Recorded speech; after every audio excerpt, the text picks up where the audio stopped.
was the last time you refused $1 and didn't know the asker's story? Today in the United States, there's roughly 3.5 million homeless Americans. In 1992, Stephen Vanderplay did an ethnographic study of the homeless people scattered across the cities in America. He did this by visiting soup kitchens and shelters, documenting their stories in his book, Street Lives.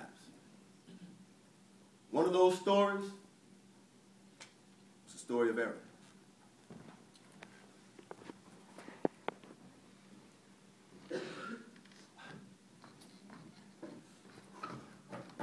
What the? Come on, man. Damn. Did they even serve today?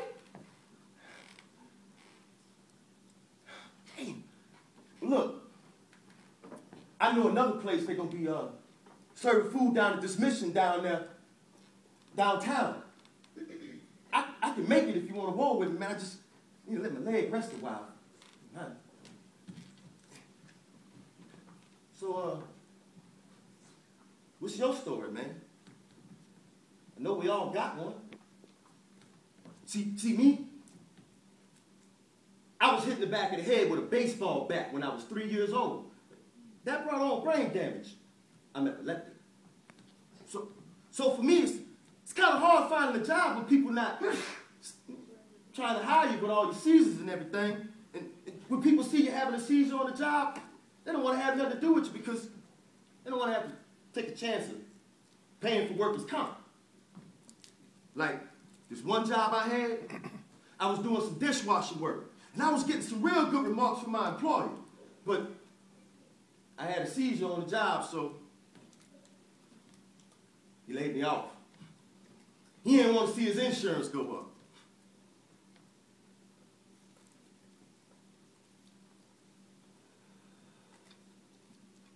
And you see me? I try to be honest with my employees. I guess that's why sometimes, I don't really get a chance. I work anyway, though. Even if it's at these labor pools. Just at the labor pools, you don't make but the minimum wage because, you get that and then you not only gotta find a place to stay, you gotta take care of your clothes and you gotta eat, the whole 9 yards.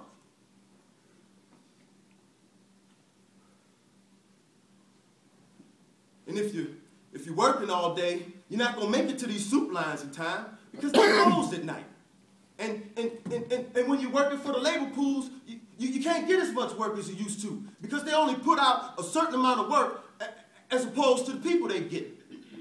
I mean, in the past few years, it's really gotten bad for people out here.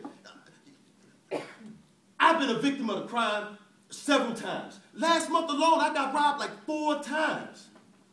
That's how hard it is for people out here to make money. Got poor people robbing other poor people now.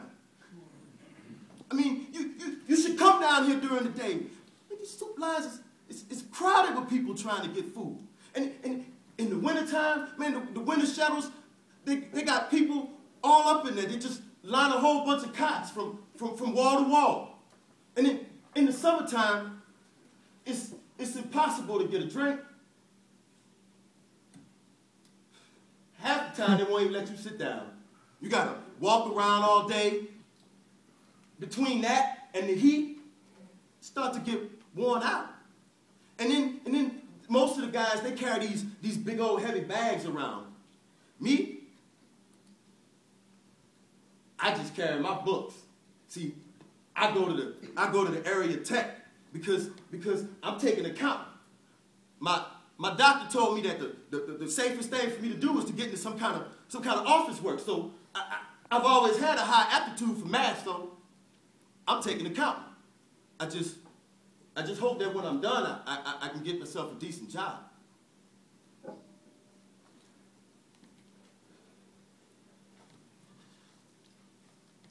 I live over at the Union Mission, and if I don't have enough money, then I sleep out in the woods by the school because it's like in the suburbs, you know? So you just find you a nice patch of woods and you fall off in there and then you go to sleep. Hope you don't get rained on or bit by a snake. I slept a couple of nights over there at the hospital. And then I spent a few nights at this church around the corner, real comfortable corner. I took that a lot. But then one of the times I was sleeping there, I got robbed. And I tried to go back there again. And a couple of weeks later, and I got robbed again. So I quit trying.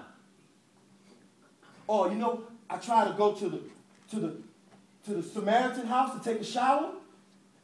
If you go down there during the day, they'll help you, you know, find work. Or they got this real big bathroom, and you can go in there. They keep it open, so you can take a shower, you can shave, you sleep, you know, just to get inside, get away from all the nonsense, and study if I can. And then a few months ago, I was coming back from one of those shelters, and I had a seizure going through the park, and when I fell, I bust my leg, and I walked around on that for a couple of weeks, and then I decided to go to the hospital, and they told me it was broken. And they put a cast on it, but it didn't heal right. So I had to sleep in the recovery room because of the cast, and I didn't want to take the chance to get robbed again. So I slept with my wallet, but the medicine I take makes me extremely sleepy. And somebody got the smart idea of rolling me over. When I woke up, my wallet was gone. And that really put me up a creek because I'm paying for school. I mean, I applied for one of those government grants, but that was 6 months ago. So I guess I'm paying for it. I think I can make it if you want to go. It's just down here.